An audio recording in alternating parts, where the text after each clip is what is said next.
Before you ask, give thanks. It's not the easy thing to do. We're quick to ask God to plead with Him for things that we need, things that we want, and slow to give thanks. But it was even the pattern with Jesus to give thanks to His Heavenly Father. And it should be the pattern for us as well.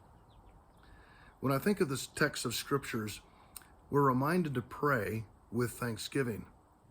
So I would challenge you, before you lay out your request before God, to begin by giving thanks. It does several things. One, it pleases your Heavenly Father. He's the one you're going to. He's the one you're asking and expecting to receive from.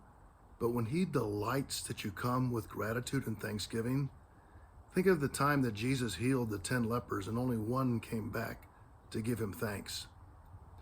I think it's the same way with many of us. We're slow to express that gratitude, and it pleases the Father to do so. Secondly, it increases our faith, because when you start giving thanks for all that God has done for you, you're reminded of the many blessings that you have received. In fact, I find this one of the greatest ways that I get encouragement when I'm struggling, is to go back in my life and think of all the things that God has done, all the things that I have to be thankful for. And finally, what it does is it creates in us an attitude of gratitude. In other words, we become more and more grateful people, and much more pleasant for people to be around.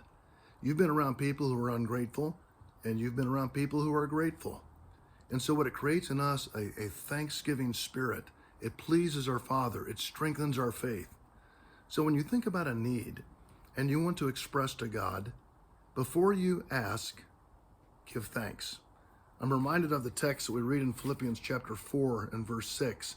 Don't worry about anything. Instead, pray about everything with thanksgiving. So before you ask, give thanks.